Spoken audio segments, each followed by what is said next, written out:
I'm really at risk in many respects. Now, I say at risk because my Facebook had been depleted. I think you and I had talked at one point up until they demonetized me. They didn't remove me from the platform, but demonetized me just from the videos, not ad reads, not any of those things. I was making about $5,000 a month, getting anywhere between 200 and 400 viewers an episode, and the ad reels that would play and their model, about $5,000. I think the last check I got a few days ago was $42 from Facebook. So this goes to show you the demonetization. Clearly not happy with me talking to people like you, me supporting companies like the Wellness Company. And so it's interesting. Zuckerberg comes out now, says he regrets the censorship and working with the government. I don't necessarily believe him. Do you believe him? I don't believe him at all. I mean, let's face it. I think Zuck's kind of a weasel. He doesn't really seem like he has much of a spine either, and I think he will kowtow to whoever is going to grant him favors. I think he's nervous, frankly, that he's going to get all the protections that were probably offered to him under the Biden administration, as far as antitrust goes, and other favors that I'm sure he gets from Capitol Hill, is going to dissipate if a new administration enters, and especially an administration that he has been historically hostile to. So I think this is him starting to walk back very quickly from those other transgressions that he's made in the past to try to cover his own butt here, and then really that's what it comes down to. So let me read part of the letter here for you, all right? And I'll just cut to the heart of it. In 2021, senior officials from the Biden administration, including the White House, repeatedly pressured our teams for months to censor certain COVID-19 content, including humor and satire, and expressed a lot of frustration with our teams when we didn't agree.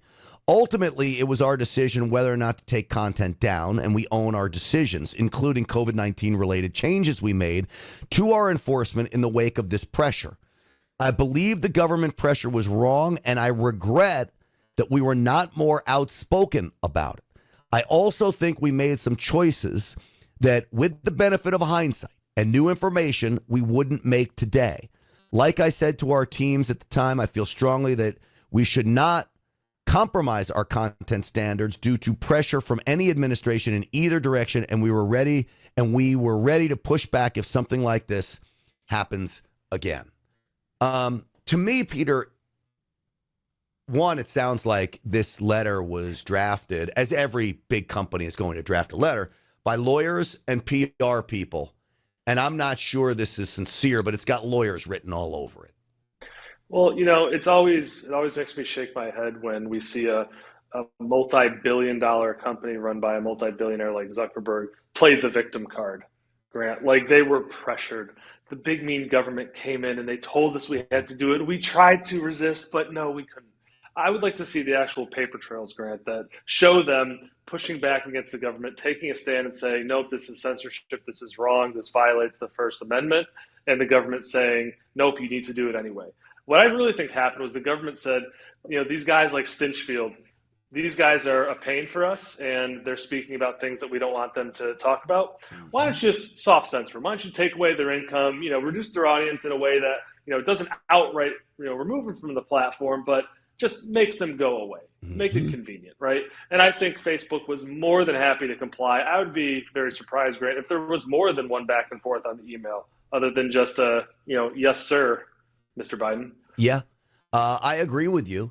YouTube the same way. YouTube obliterated my YouTube channel. It just wiped it out. So, and it was all over COVID and all over things that the doctors at the Wellness Company, you, Peter, and others talk about now. All these so-called conspiracy theories have basically come true. We've got the data to back up the claims about the vaccine, about how we should have treated people. We've learned from then. But as Dr. McCullough says, who's a good friend of yours and so close with the Wellness Company, there is no such thing as misinformation. There's only information. And you decide what you want to believe or not, but it's not misinformation. It's just information. And I don't think Facebook ever quite understood that, but I don't think they wanted to. It wasn't about them trying to do the right thing or falling into, we want the best for the public. They knew exactly what they were doing.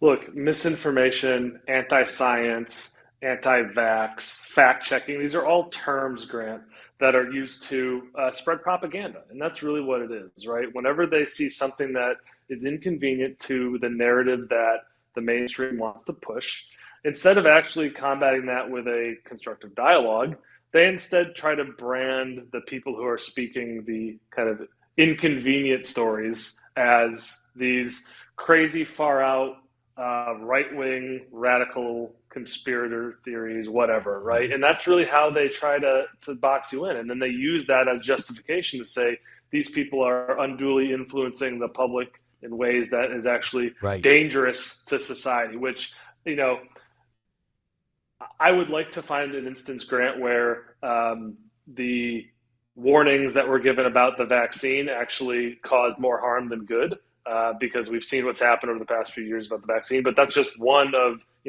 dozens and dozens of examples from the past 5 years that shows that when people are actually speaking the truth and using rational, logical thinking underpinned by different scientific sources, even ones that might compete with each other for different levels of validity, that we would have probably had a better outcome as a society and as individuals if we had encouraged healthy public debate rather than just following our leaders off a cliff like lemmings. You would think that debate is what America was built on. America was built on dissent. There's nothing wrong with it, and I welcome it. You can vote for whoever you want. You can believe in what you want. And as the old saying goes, I'll fight for your right to do both of those things. I may not agree with you on everything, and I hope that I retain the right to be able to try to convince you otherwise. But when you're just shut down and it's only the left that shuts down those on the right, if you just look at the hatred towards Trump supporters, I don't hate Biden supporters. I sometimes feel sorry for them that they're lemmings or blind liberal zombies. But I don't hate them. But they hate us. They want us shut down. They want us squashed. I could care less if you go protest at a Trump rally. I really could. Or post anything on social media. I could care less. My truth will counter your idiocy.